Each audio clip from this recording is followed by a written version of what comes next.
नमस्कार दोस्तों, मैं प्रेरणा शर्मा आपका स्वागत करती हूँ आपके अपने चैनल हमारी आस्था में।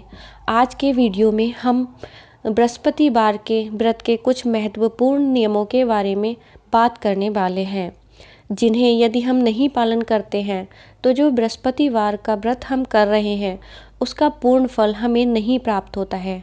दोस्तों, आपने देखा होगा और शायद बहुत से लोग जो स्वयं इस व्रत को करते हैं उन्होंने स्वयं भी अनुभव किया होगा कि व्रत तो हम कर रहे हैं परंतु उसका पूर्ण फल हमें नहीं मिल पा रहा है।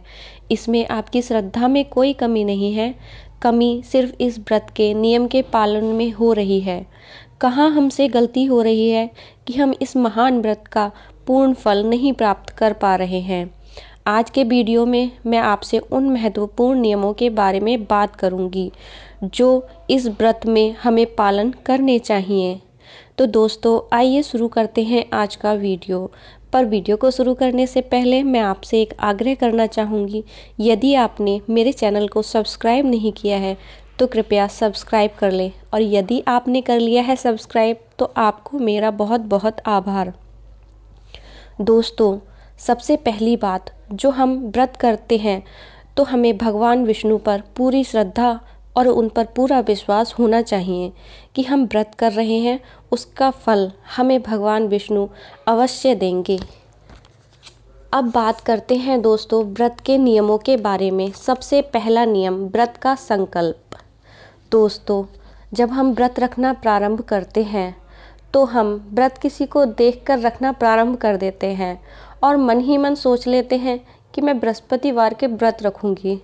परंतु हमें व्रत किसी भी मास की शुक्ल पक्ष में प्रारंभ करने चाहिए तथा भगवान विष्णु के सामने जितने भी व्रत आपको करने की मन में इच्छा है, श्रद्धा है, उनका संकल्प भगवान विष्णु के सामने बैठकर मन ही मन ले तथा जो इच्छा आपने मन में सोच रखी है, जिसके निमित्त आप ये व्रत कर रहे हैं, उस इच्छा को भी भगवान विष्णु को अवश्य कहें। वह इच्छा भगवान विष्णु पूरी करेंगे। ओम नमो भगवते वासुदेवाय। जैसे यदि आप 21 व्रत का संकल्प लिया है तो 21 व्रत पूरे करने के पश्चात आप 22वें बृहस्पतिवार को उद्यापन कर सकते हैं तथा उद्यापन करने के पश्चात आप पुनः इन व्रत को प्रारंभ कर लेते हैं, क्योंकि जो ये व्रत है इसमें जिसका एक बार मन लग जाता है वह पुनः इस व्रत को करना चाहता है। उसकी श्रद्धा भगवान विष्णु के साथ इतनी अपरंपार हो जाती है कि वह इस व्रत से मन नहीं हटा पाता। दोस्तों, दूसरा नियम, हमें गुरुवार के दिन बाल नहीं धोना चाहिए। तो हम बिना बाल धोए व्रत को कैसे करें? तो इसके लिए मैं आपको बताती हूँ कि हमें बुधवार के दिन बाल धोकर व्रत का संकल्प लेना चाहिए। बुधवार से ही हमें सात्विक भोजन लेना है तथा बुधवार से ही ब्रह्मचर्य का पालन भी करना है। भोजन में प्याज लहसुन भी शामिल नहीं होना चाहिए। बुधवार से ही यह नियम हमें पालन करना शुरू कर देना है। गुरुवार में व्रत रहकर हमें मीठा भोजन ग्रहण करना है तथा शुक्रवार के दिन पुनः बाल धोकर पूजा करके व्रत का नमक के भोजन से पारण करना है। अतः ये व्रत हमारा बुधवार से लेकर शुक्रवार की सुबह तक किया जाता है। इस व्रत को खोलने के लिए भी हमें शुक्रवार के दिन जो भोजन करना है वह हमारा भोजन सात्विक ही होना चाहिए। इस व्रत का तीसरा तथा सबसे ज़रूरी नियम है, गुरुवार की पूजा जो हम करें वह पूजा सूर्योदय के पश्चात 1 घंटे के भीतर ही होनी चाहिए, क्योंकि इस समय को गुरु का होरा कहा जाता है।